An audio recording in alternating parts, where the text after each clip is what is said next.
Welcome to the Ed3 Podcast. My name is Rick, and as always, I'm here with my amazing co-host, Tisha. Tish, we've recently had the Super Bowl, obviously, over in the US. It's not really that important here in the UK, apart from it just being another thing. But I think what's more impressive from my side, other than the Super Bowl final, is the adverts that you actually have, which I know is a massive, massive thing. Yes.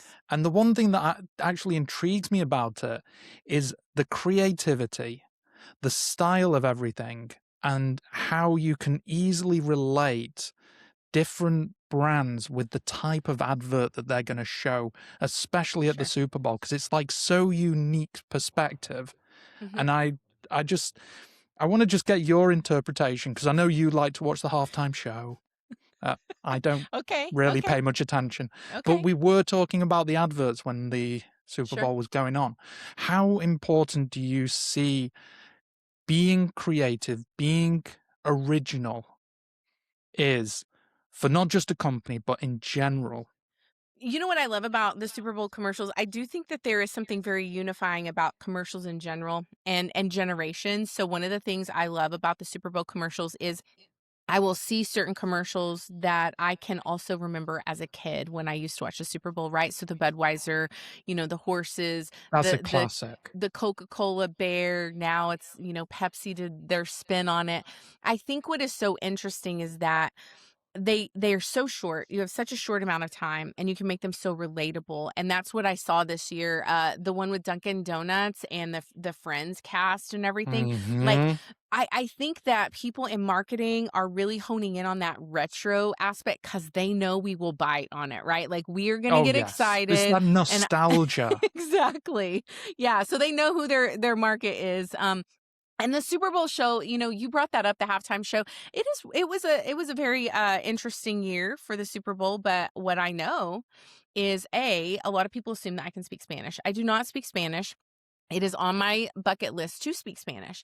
But what I know about the halftime show is that despite me not understanding what was being said completely, it did not deter me from celebrating and being excited about what I was seeing on that screen. So that is really what I took away from that particular segment.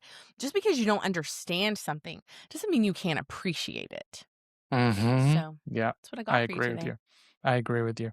No, that's I amazing. didn't watch anything other than Bad Bunny. I'm sorry. I didn't even watch the commercials. I was just honed in on Bad Bunny, So glad I didn't get that question. I will say, I was so excited actually that the Seattle Seahawks won. So a lot of people know that I'm from Dallas. Jace, we are not Cowboys fans. That might upset some people. It might make some people happy.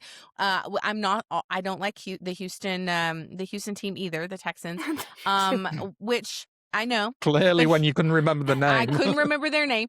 But Jace has been a Seattle Seahawks fan since before he started his chemo treatments with leukemia. So he was like 2 or something. And I just remember thinking, why does he like the Seattle Seahawks? Nobody in our family is fans. There's no reference for this. He just one day was like, that's my team. And I went, okay.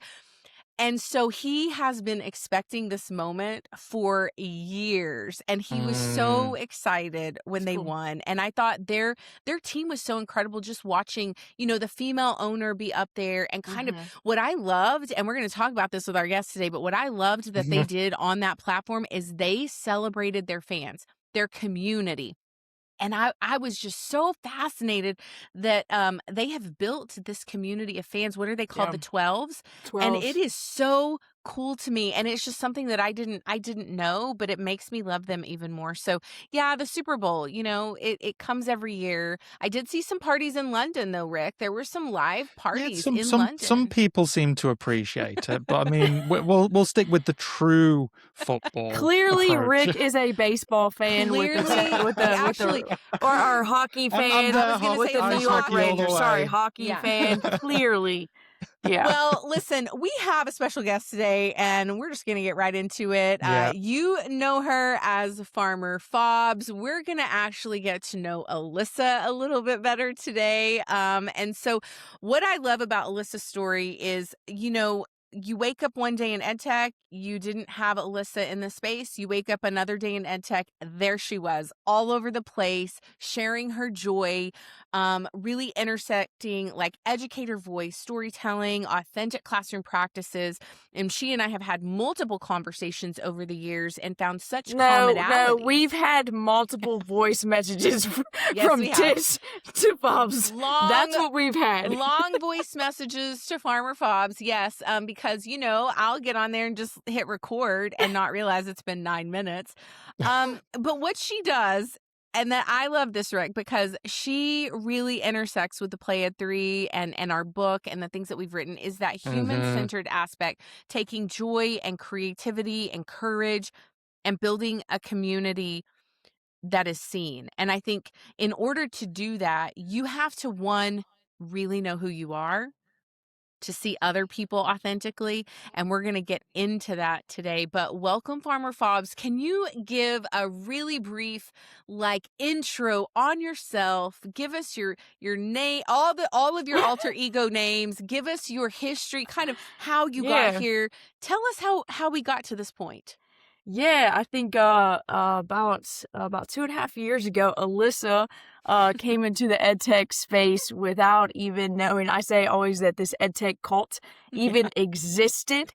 And then, you know what? I experienced ISTE's Expo Hall for about 5 minutes and jumped on social media and really started finding my people, but also started learning all the different platforms and ways to really help, give those students. At that time, it was the aha moments. I've always said aha moments. And then I was bored and cold on the farm and in February. And, me and my wife, we were both educators, and, we would talk about the animals. Sounds kind of bad, but we would talk about the animals and relating to maybe a different platform, or those, special students that were like, King the goat. He's curious, but he's a troublemaker. It's like that one student. And so we just kind of found where, we just wanted to be able to have something in common, and we started doing videos, and I started doing EdTech videos with farm animals. And also, I think for me, I was still just continuing to share just ways of using AI and creativity in the classroom. I'm from a small, rural, district where, AI and creativity really wasn't a thing. And I wanted to find ways to really connect with my teachers and show them, the one thing I'm doing really, really cool in this class, you can also do it. And I think in today's time, videos are like a thing. It's like that 90 seconds catch.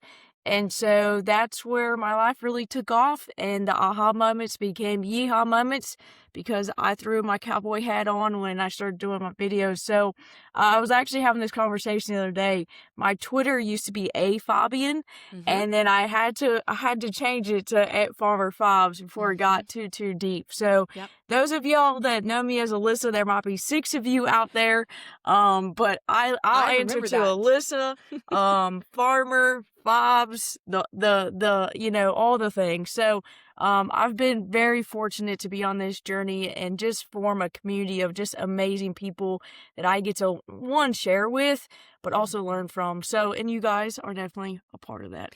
Absolutely. Thank you so much. I do remember your first Twitter handle. And what is so interesting is last week or the week before, when I was at TCA, somebody said, Tisha, I've known you so far back. You're always going to be Texas Tech chick to me. Yeah. Like you are known as your Twitter handle in the beginning. And I love that you said you changed it before it got too deep, because I did not. I definitely did not. Listen, you have done so many things in such a short amount of time. And what I really would like to know, I want you to share, where did you start in the classroom? Yeah. What age students did you start working with? And what was your own yeehaw moment when you went, oh, there is something here with technology, or there's something here with this particular group of students? Tell us about that. Yeah, you know what? I started in middle school, so I taught middle school for a few years. And I always remember being in my first job and being paired up with another teacher, and it was worksheet after worksheet after worksheet. And when you're a first year teacher, sometimes you just have to work with your neighbor and your co-teacher, and you just kind of roll with it. And so I very quickly stopped rolling with it. And we had these things called iPads. You remember those? We remember. And you remember those carts where you had to be like, We nope, called them. nope, I'm Do you taking know that we cart called this those time. we had the cow. Did you Okay. call we had No. so I know I didn't even think about this, but Farmer Faubs, we called ours a cow. It was That's right. computers on wheels. So for short we Okay. called it a cow. And I then we have moved to the never heard this. iPads. Never heard this, and that's all I'm going to be using now. I know. Oh my gosh. I literally, you know what? We talk about always learning. I just learned like something I will Yeah. always have with me. The Yeah. cow. The So cow. this was a moment for me that I really just was like, I need to make it interactive. I need to make it engaging. But, my interest of tech and teaching with tech didn't start when I was in the classroom. I think for me, and I always share this story. For me, I was a struggling learner. I struggled taking tests. And so, I also have an older brother that went to Columbia. And so he's pretty smart. Alyssa, why can't you be like him? Why aren't you as smart as him? Why can't you pass tests like him? And so I think where my passion really comes from was a teacher when I went to school giving me that, yeehaw moment and showing me about technology and creativity. He had just gotten this computer and he was like, hey, Alyssa, there's this thing called Photoshop, and I was like, what is that? And I started clicking buttons, as Ann always says, click all the buttons. Click all the buttons. I did that. And that is when I found my love of technology. And I know we're going to bring up my grandma later, but I grew up with a mom and a grandma that have always given me that outlet of like, hey, if you like something, if that's like your spark, we're going to support you. So I remember them getting me a laptop. I remember grandma allowing me to use her film camera. And it just took off from there. I always felt like I never belonged in school. I thought I was never smart enough. And until somebody gave me the opportunity to be creative, and I always say, like, every student deserves that yeehaw moment or the opportunity to be creative.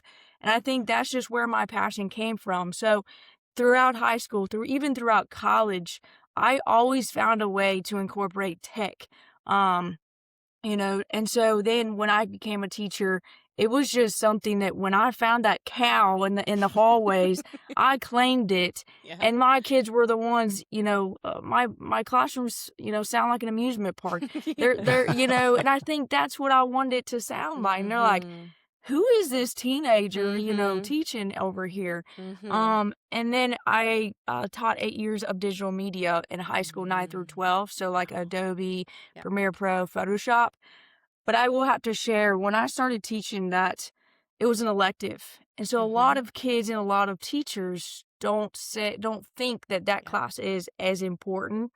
And I think I left with, and it always gives me chills, how impactful that class was, because I can say hand after hand after hand, class after class, students after students, they now knew what they wanted to do when they went to college. They wanted to be graphic designers. They wanted to be content creators. They were being introduced to their creativity sense. And I sometimes got students that weren't passing any other class. Yes. But they were passing mine, and it was all about just giving them the opportunity for student voice, for creativity, and also just a space to just be themselves. And I think that's what's transpired to me is like, I want to continue to share my story, because if a teacher did give me my yeehaw moment, if I didn't give those students a yeehaw moment, I don't know where I'd be today. So that's my story, and I'm sticking to it. Absolutely. It's so interesting that you said that. I had a meeting yesterday with someone who was not in education, but obviously works in the EdTech space now.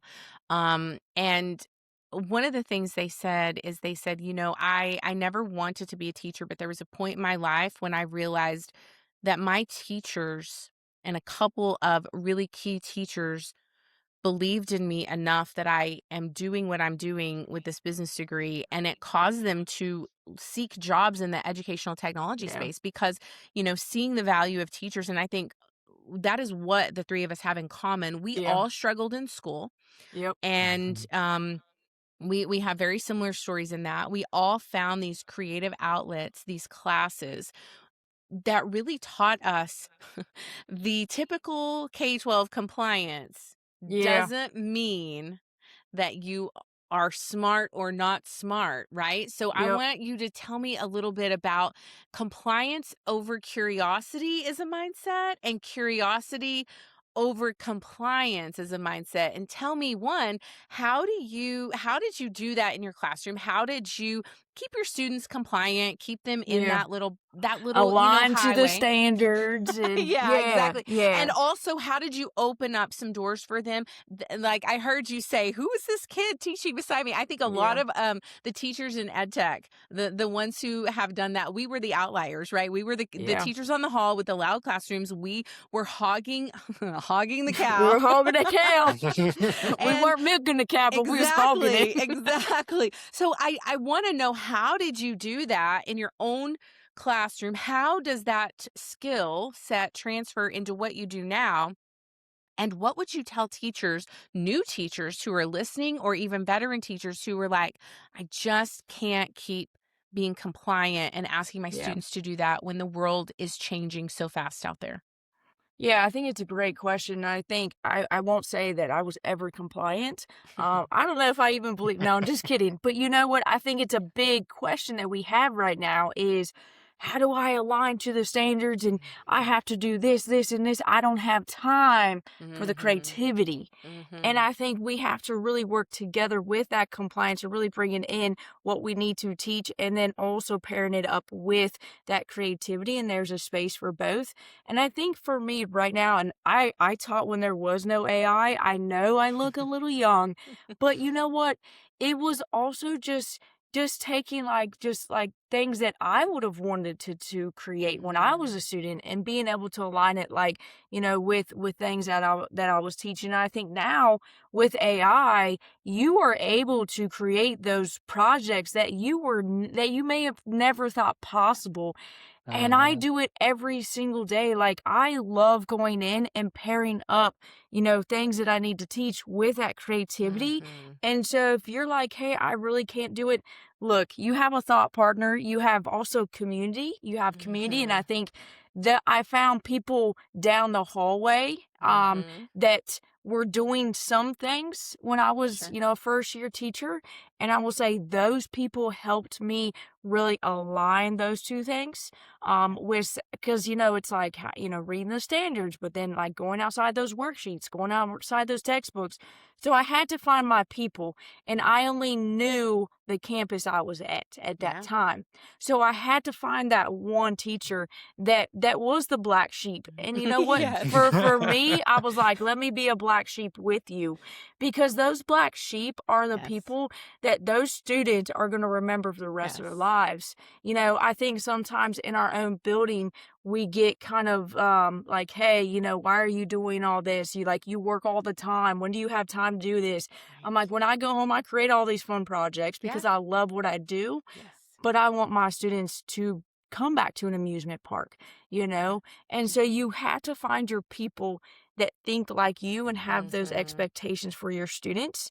But then now with AI, like, use AI, like, you are able to throw in your standards. You're able to throw in your opinion, your like what you want to create, and have AI really help you as a thought partner. And I think, to me, your possibilities are endless to really pair up Mm-hmm. those special projects that are gonna, students you don't have to measure students by a multiple choice question test. It's okay not to do that. And so if you have these projects, I always end with like, just talk to me. And so those kids are able to talk to you. Yeah. Those kids are able to create, and those kids are talking to each other about the projects they've done. They're retaining that knowledge, I guarantee you, and they're going to pass those tests, I guarantee you. I hear, and I think Rick hears this, the student voice feels so personal to you. And I heard that as you were speaking, right? Just come talk to me. What part of your story is wrapped up in the reason that student voice is so personal to you even now? I would say, if you know me, you know I love to talk. No. We've got two people on. I'm just going to sit here quietly while you two just rabbit on. It's fine.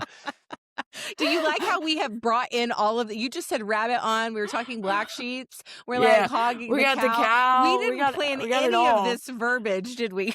Nope. I feel like Rick's definitely been studying up, but no, I think for me, if you can talk about it, you are just loving what you're doing. You're loving what you're studying.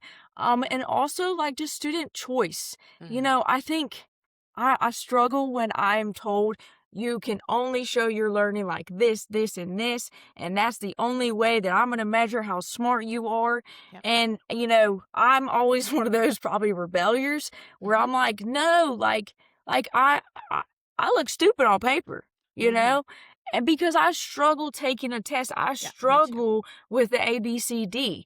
But if those teachers come up and talk to me about, whatever topic we just learned, Yeah. I can tell you, I can make a graphic, I could do, but Yeah. I think with me being able to have those conversations with students and just say, hey, talk to me. What did you learn? That's a great checking for understanding.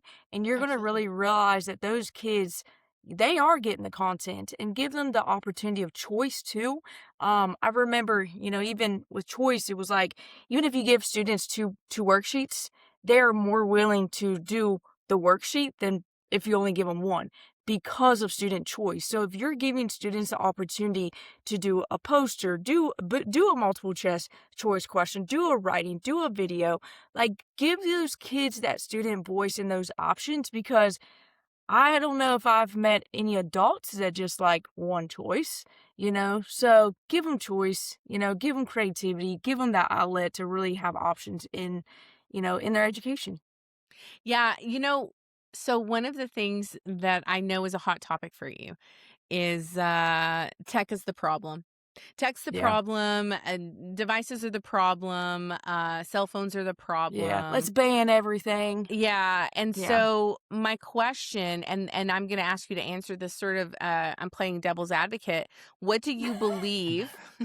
She's What always do you playing bel- devil's advocate I with am, me. I I mean, am. Rick, come I on. can't do anything. Like, I'm trying to be all happy, get everything moving, and then Tisha's just like, well, what about this I'm gonna thing? play So, devil's advocate. I Rick, do. this is where you just take her off screen real quick and yeah, say, I know. I'm devil's thinking of going advocate, we don't solo. need that negativity. Boom. Yeah.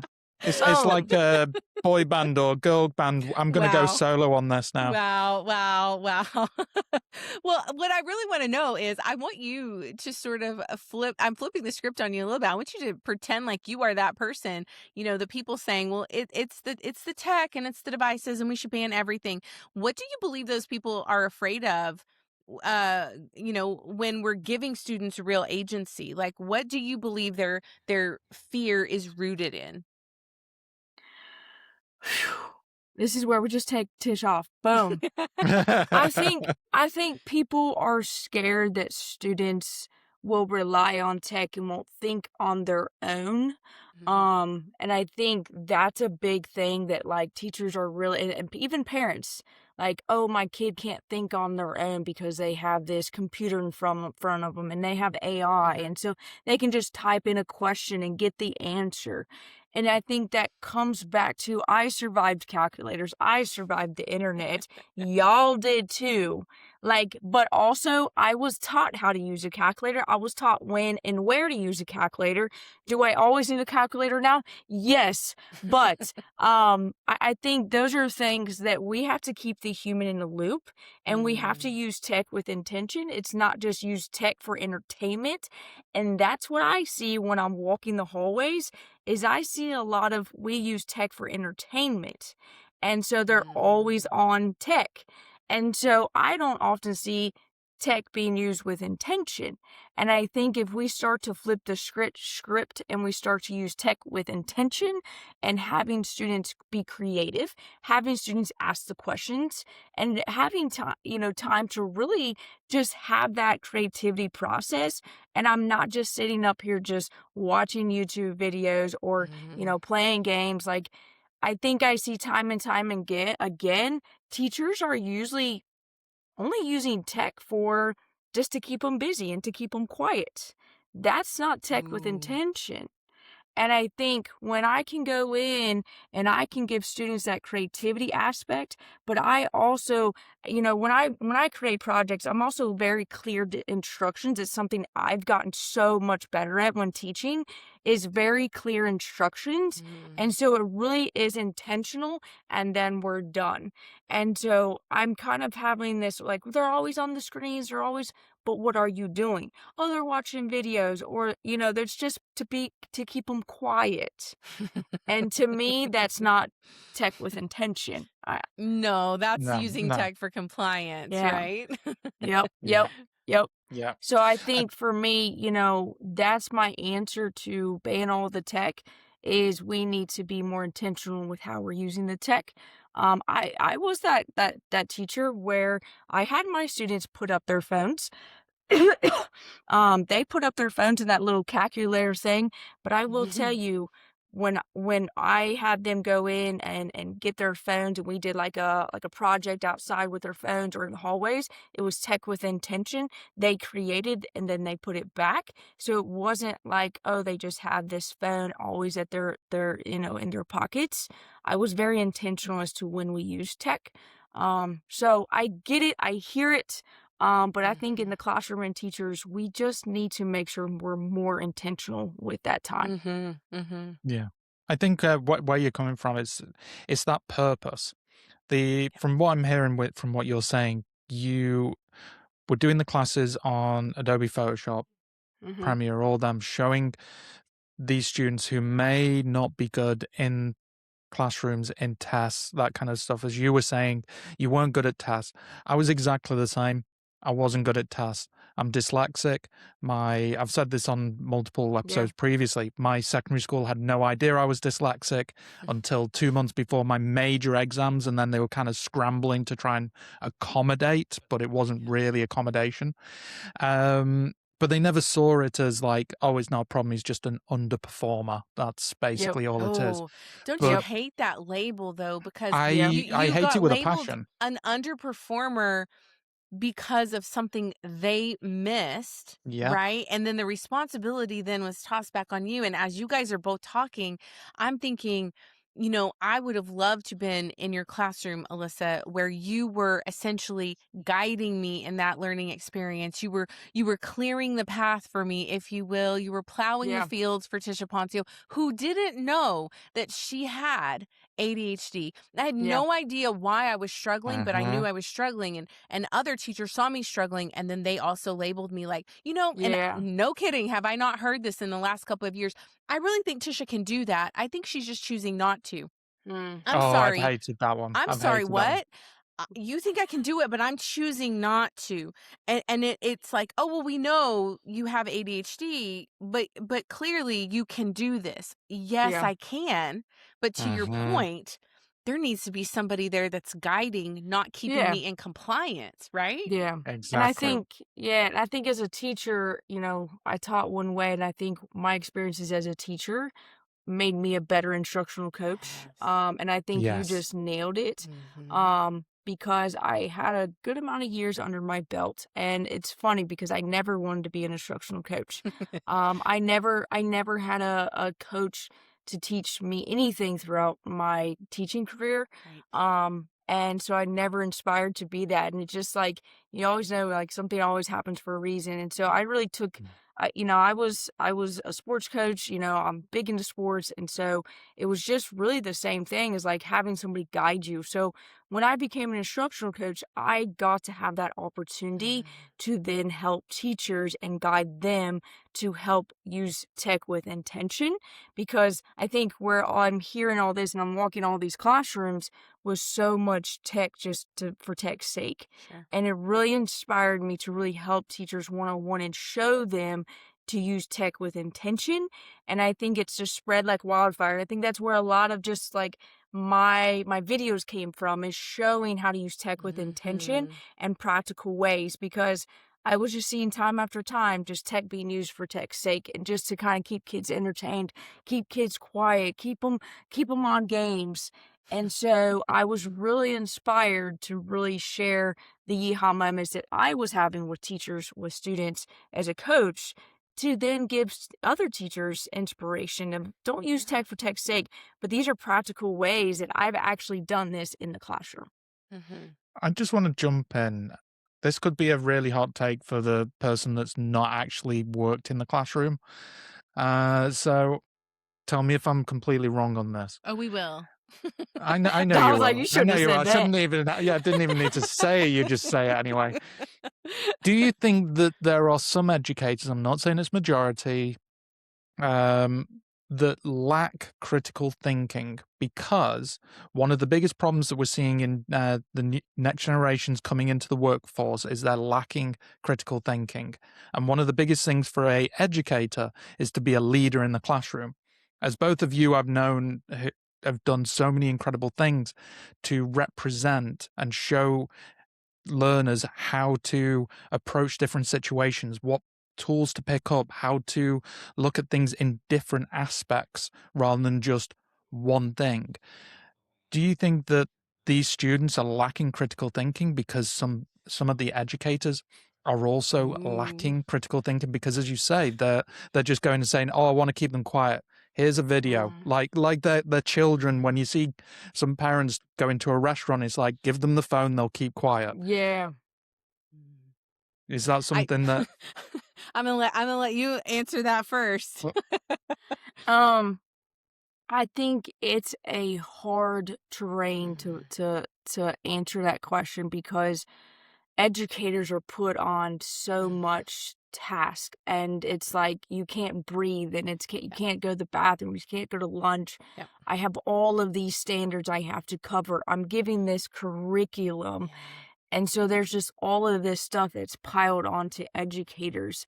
And I think oftentimes than not, they want to create these projects. They want to do this. And so they just don't have the capacity at times. And I think for me, I have to have that just like, open arms and that compassion that I think most teachers do want to do these things. And I think even these new teachers that are coming in, they've used tech. But then I'm hearing that they aren't learning tech in the class and the colleges, and they're not learning how to do these things. Yeah. And I think this comes back to community and why it's so important, because I do think I haven't ran into one teacher that says, I really don't want to do this.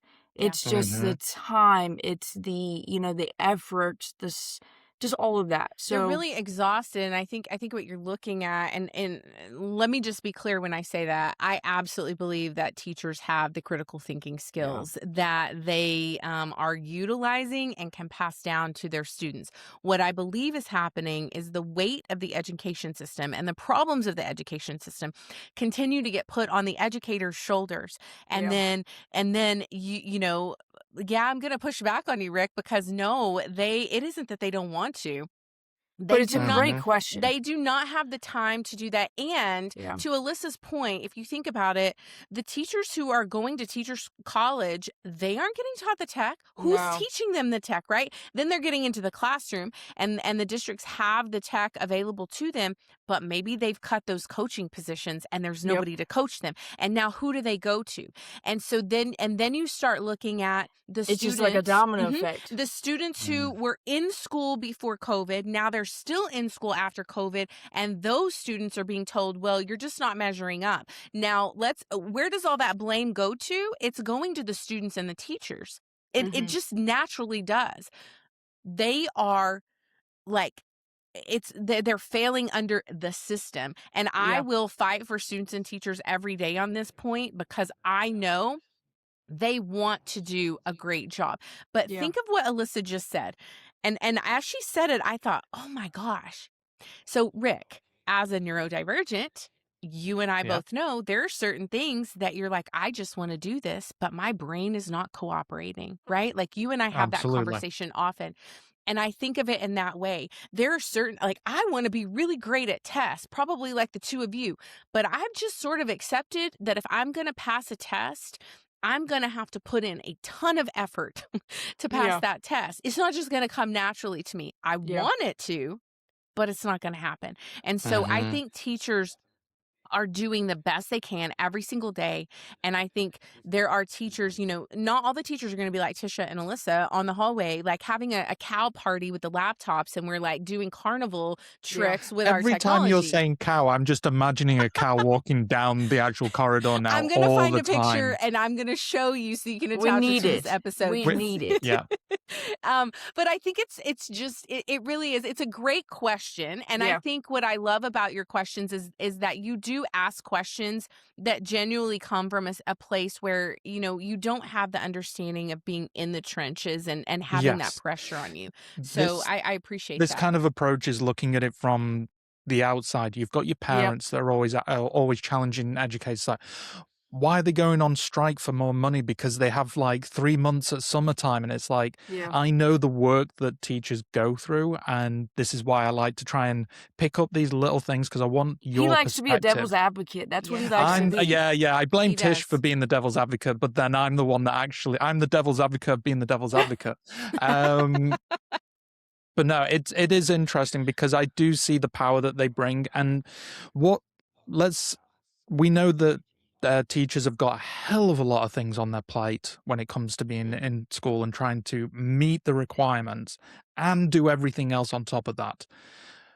What can an educator do to just bring a thing, whatever it is? Doesn't have to be big, doesn't have to be small, can be middle, whatever. What's something you would advocate for an educator to uplift their classroom if they're feeling like it's becoming very stagnant process of just doing it by the book? I think for me, it's always just try one thing. And I think you have to find your community, you have to find your people, you have to find those people that are already trying those things and I've already done some of those things and given you those ideas. And I think, it's just try that one thing, because that little one thing is going to give you a taste of those students. When you try that one thing with your students, you're going to start to see this spark in your students, and you're going to start to see that spark in yourself as well.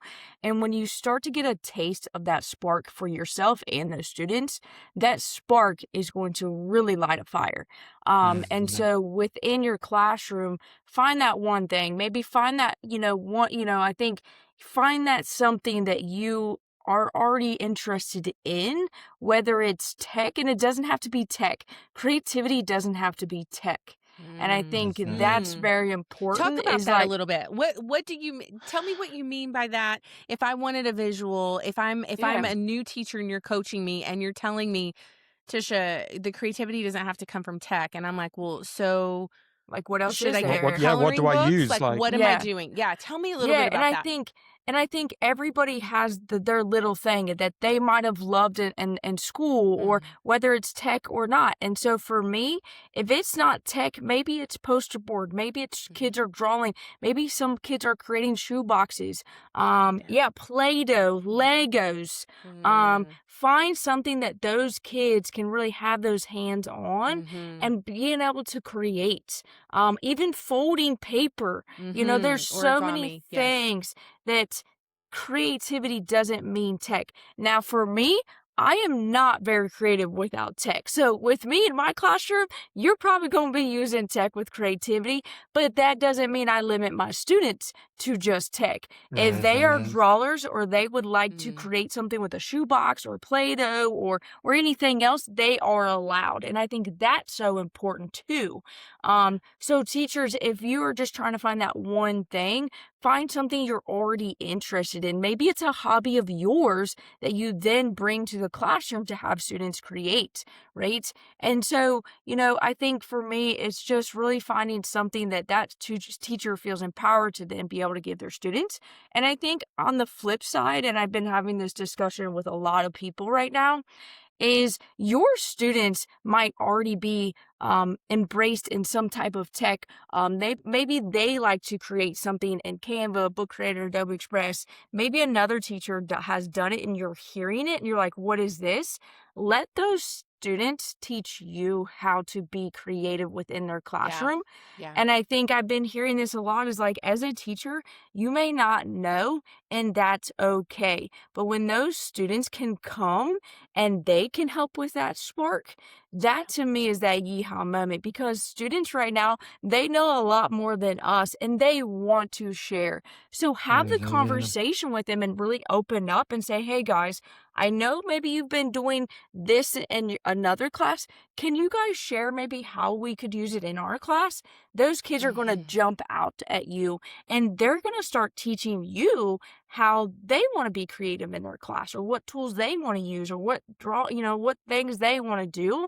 And it's okay to let the students be the teacher at times, because they want to share, they want to teach you, and just be open arms, because that also starts to build community within your classroom. I was about to say, it always comes everything back you're to community. talking about is building community within that classroom, which I think is really important in this day and age, for students to understand what a community is that is separate from the tech. I mean, like, I know Jace plays Xbox with his friends online, and you have Discord channels and you have all kinds of things, but building a community where the people can learn from each other side by side and watch what each other's creating and ask questions, curious questions, having that safe place to do that. It really, and again, I know it's the responsibility of the teacher, but I think when you can get a couple of teachers together doing that and you start talking about it instead of sitting in the lunchroom, talking about all the troubled kids like Tisha and Rick and Alyssa, you start to flip the script. Yeah, exactly.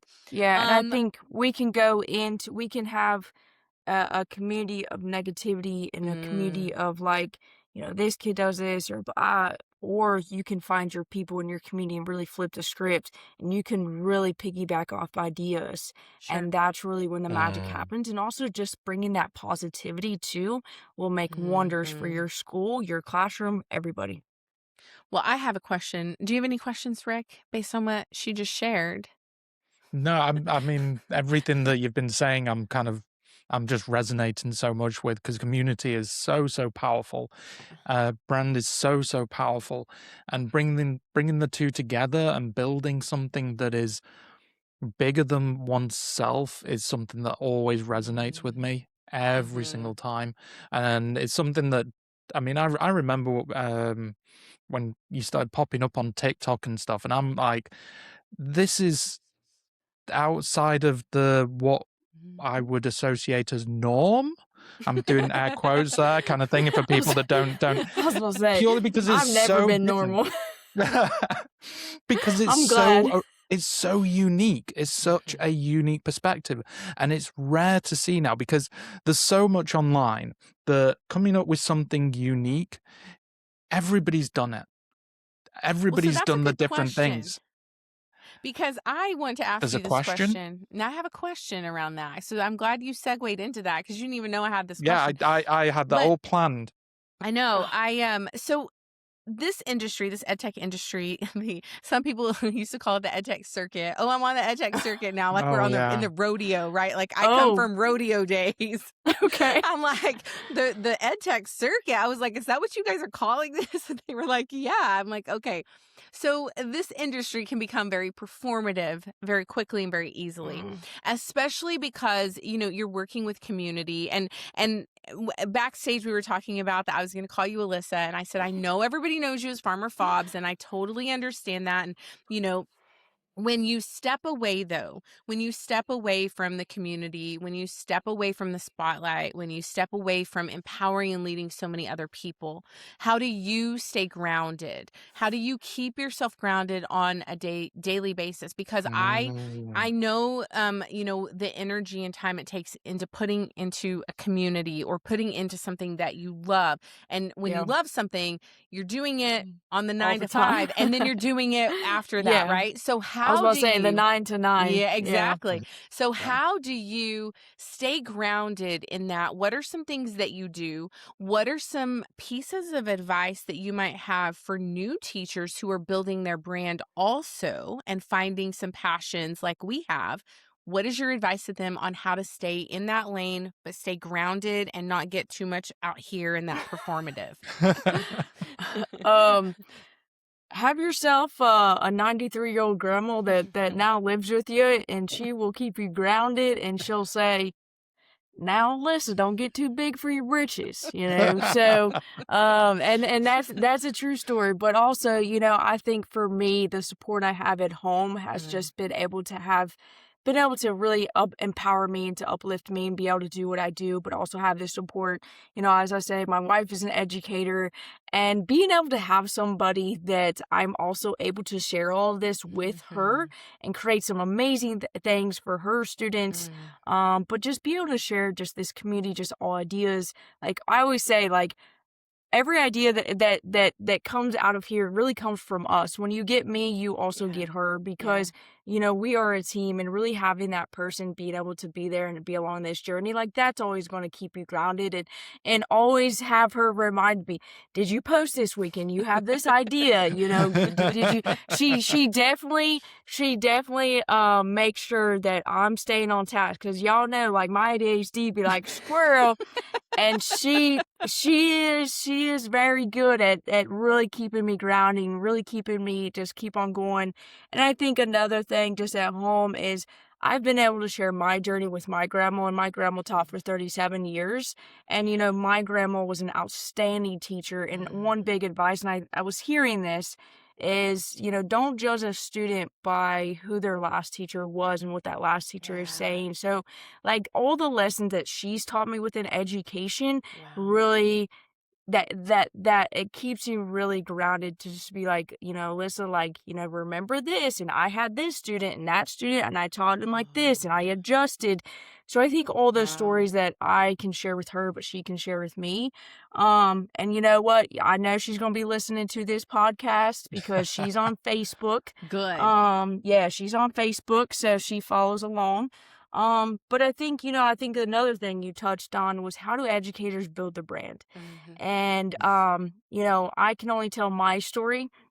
Mine was all by accident. I did not know what I was doing. I did not get into this with, That's a great key right there, Yeah. though. It is very important for people to hear what she just said.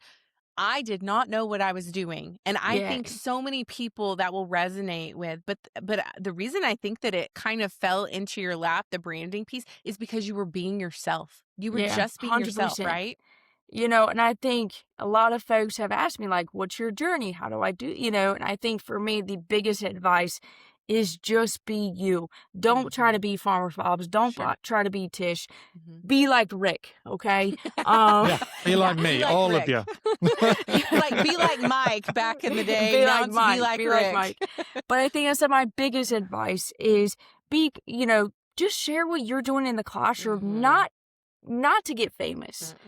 Is to be able to give that next teacher that idea, and that next teacher to be able to share, because that's why I got into this. I had no idea what EdTech jobs were about. I remember somebody was like, what's the next steps? I'm like, I don't, what are you even talking about? They're like, this, and I was like, Tish should even have that conversation. I'm like, what?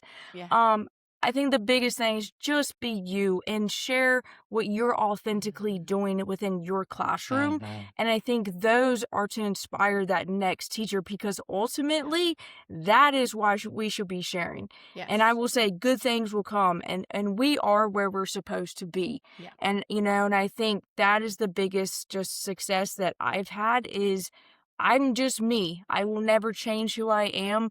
Now I do work for an EdTech, but you still see on my timeline, I am still talking about probably a lot of tools. I'm still talking about app smashes that I call egg smashes. I'm still sharing practical ways of using tech in the classroom, because I go into school still, and I work with teachers that I used to work with, and I'm still creating projects and still creating assignments, because that is my why. And I just get to be able to share more and more. I get to be able to go to conferences. I get to be able to share. I get to be able to find my people.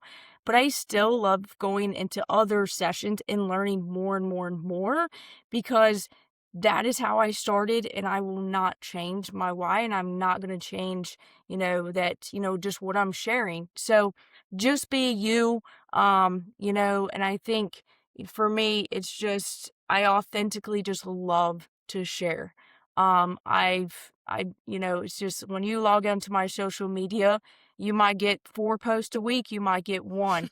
And you don't know, because I might just be sharing a lot because I got some ideas. You just share what you're doing. And I think that contagious energy and that contagious creativity is really going to inspire that next teacher. So the key that I heard, because my neurodivergence is listening to patterns, but you said, I get to, I get to, I Yeah. get to, I get to, which really tells us and our audience that you are operating in this place of gratitude with 100%. everything that you're getting to do.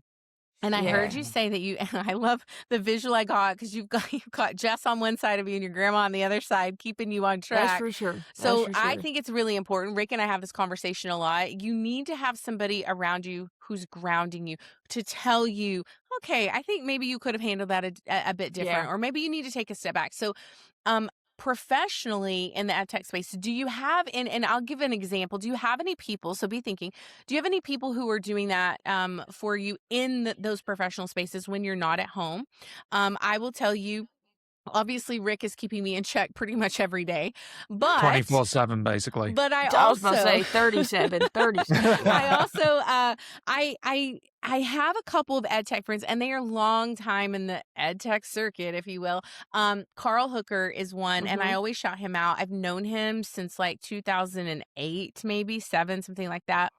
And I every time I see him and the universe puts us together to have a conversation, I've sort of learned that is my signal that something is about to change in my professional life. So I always get scared. That's crazy. When That's I how find myself in a yeah. conversation with Carl. But then, like Claudio, I had a call with him a couple of weeks ago, and I was like, hey, I just need to run this thing by you. Like, is my thinking off, or is it on point, or like, tell me.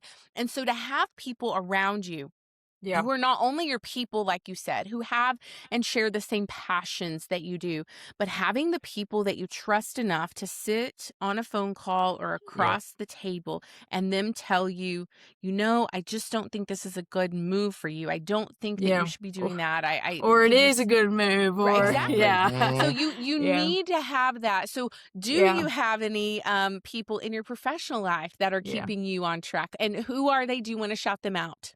Yeah, you know what? I think that's so important, because I had something that I just went through. And so, making just a difficult decision of being in a space that I really, really loved, but then getting an opportunity to do something that also really is what I really wanted to do, and being able to be in a community and create a community. And then so big shout out to, I always call her Adobe Ann, and a great friend of mine, Holly Clark. Those are my two people that, they get the phone calls and they get the conversations, and and so it's just finding your people within this space that you can trust and share. And I will say, I think there's a lot of special folks in this space. Even, I always remember, Jenny Long too. One of my first conferences was the air show out in San Diego. And I think, she always goes back and says, remember that conversation? I'm like, yeah, like, you've been somebody very special along my journey. Even Holly at that time, that's where I met Holly, and just, her coming to my session and her sitting me down and say, Faubs, or no, she calls me Alyssa. Alyssa, yeah. She goes, I know, she's like me. She says, Alyssa, never change. Yeah. And I was like, hi, nice to meet you. Okay, cool. But just having people along the way, Anne has been somebody so special, not only to me, but just, I think, to a lot of people to me in too. this EdTech space. She is such a mentor to so many people. She and is.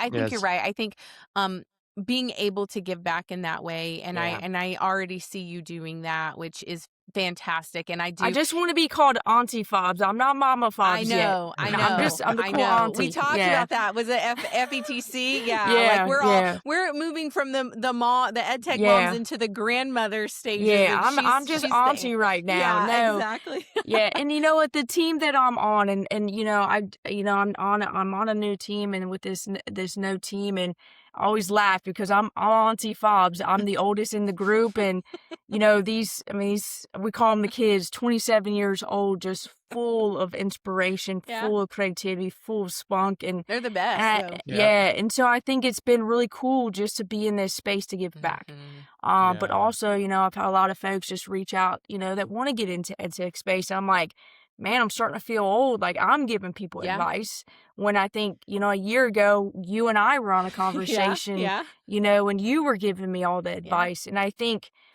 when you get to a point where you are able to give advice, give it and give those people that advice because, I think a lot of people look up to like, hey, how did you do it? How'd you do it? And I think for me, and I will always say, I didn't do this. Yeah. I didn't do this. I am where I'm at because of community. Yeah, you're 100% and so right. to bring people with us, they also need that community. And so to really give back in this space, and I just say it all the time, is like, I don't think any of us are where we are if it wasn't for people being, just supportive. I even look back and I'm like, thank you for liking my post. Thanks for retweeting my post. Thanks for commenting. Yes. Thanks for being within that community. Like, that means so much. Yes. And thanks for all the hugs and the laughs and the advice and you coming to my sessions. Like, I am not where I'm at if it wasn't for everybody showing up. It's about the supporting. people. Is It what I hear always you is saying. about the people. And this recording, I will tell you later when it comes out because I am not good with that calendar. But what I can say is that when you are hearing this episode, you will also have heard an episode with Jess and Jornay. Yeah. And we talk about, and it's something that I learned. I say I have the Flipgrid Wakelet DNA flowing through my body all the time. It is people. It is pedagogy and it is product. And the thing about that is when you find those people and you keep those relationships and you keep building them and keep pouring into them and it's reciprocity all day long, those friendships last a lifetime. And that's really what it's about. So, wow. At the end of the day. It is time. It is my favorite time of the episode. And Rick is just sitting back smiling. Rick, is this when you just take her off? Just beep. Yeah. He mutes me at this point. Well, this is called Juicebox Confessionals, and it's basically just like a quick fire, super random things that maybe nobody's ever asked you before, especially in the EdTech space. And that is what Tisha Poncio is here to do for everybody listening: is give you a little side of Alyssa that you may not have heard before. So I'm just going to ask you these questions, and you're just going to answer. You can tell me a story. You can just do a quick response. You get special treatment on this because I think the last time I recorded, I was like, you've got to give me one answer and we're going to the next one. But I'm giving you a little. I was going to say, Rick, she didn't say that I could say skip. She didn't give me that one. No, she never gives you that one. She never gives it. I don't even get a skip button. So no, you don't.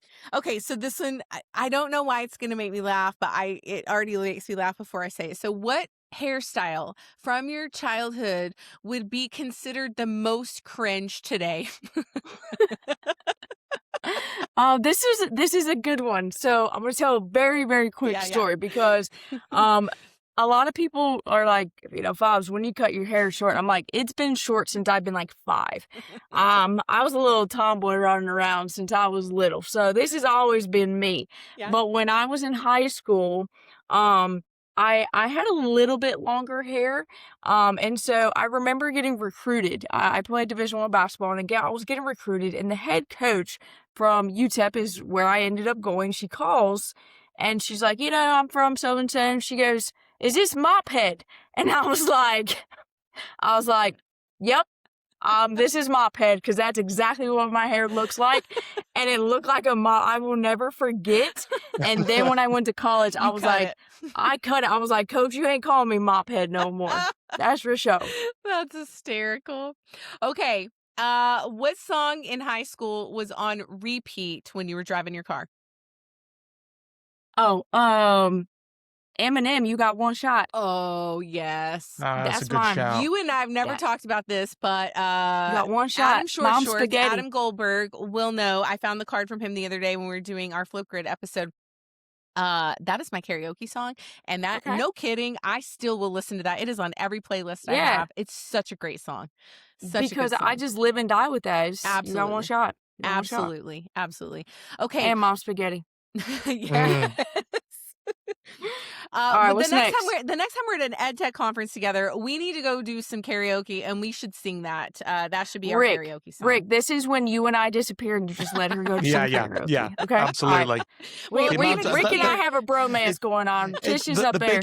The biggest problem that I've had is when I first met Tish. Oh no! And I got in her car, and I'm thinking like, I've got an image in my head of the type of music Tish would like and stuff, and she sticks gangster rap on straight away, and I'm sat there like, rap. What are you talking about? Okay, I'm an indies rock style, and I'm just like, I was sat there going, and she's got it on full blast, and I'm just like. So I think, there's a lot of misconceptions about Tisha Poncio, apparently, because my nails are well manicured. You probably wouldn't think that I could work on the farm, but I could. And you probably don't know that I am listening. Like, I do listen to classical music, but I've got 80s, 90s rap playlists going, especially in the summer. Like, that's the best time. Windows roll down. Roll those windows down. Yes. Let's go. Yes, exactly. Okay. This one's going to be good. What is the most country sentence that you've ever said in your life? So like you have yeehaw moments, and I just want to bring a little bit of that country aspect to this for the people listening. What would you say is the most country sentence that you say in your vocabulary currently? I don't know. I just say y'all all the time. That's like the end of my sentence, y'all. Being a Brit, that's how is my sentence. It's not a period. It's not. Okay, hold on. Okay. It's y'all, dogs, bollocks. Hey, shout out to my UK folks. Yes. That's the biggest thing when I came back. Y'all, dogs, bollocks. There we go. Good. That's country with a little bit of Rick in there. That was good. Okay. What was your first cell phone? What was that? Oh, okay. This is funny. So Grandma and I, we got our cell phones on the same day. We went together. We were besties. Yeah. It was like I don't know, probably a Motorola. I don't know. Mm-hmm. It was not a flip phone. It was just a regular phone. Yeah. But y'all, it had Snake. Okay, the game. Yeah, it had a snake. It was in black and white, and I was rolling, and I was like, "Oh my gosh, Grandma, I get to get a phone. None of the other grandkids get a phone. I'm your favorite, but I'm about to play Snake, and I will show you how to use it." So that was like in junior high. I remember that. Did you have a ringtone? Was there a ringtone that you loved to go with your phone? I ain't into all that. Okay. No. Okay. This is going to take you back probably to elementary school, maybe junior high. The VHS cart rolled into your elementary classroom. What was your reaction? Go to sleep.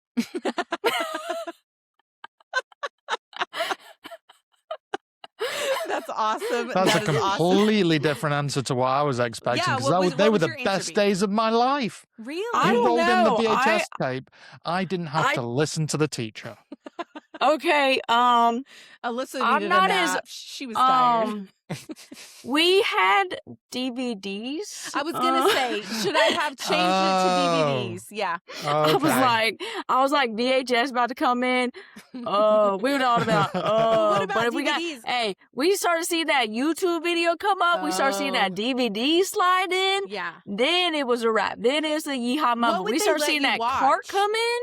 I don't remember. I'm too old for that. Yeah. But when you start seeing that cart come in, you're like, man, the DVD player ain't working. Like, we about to see black and white. Like, bruh. Okay. This is my last question for you.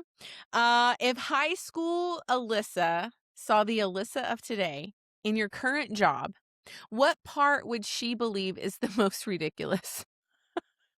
Oh, gosh. That I'm not doing anything in sports. Oh.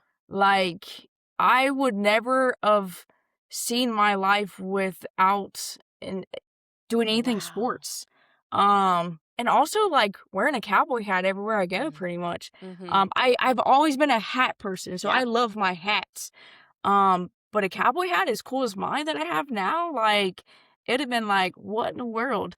But no, I think also, like, speaking in front of people, like, that's cray to me, because, like, I was just not a confident person.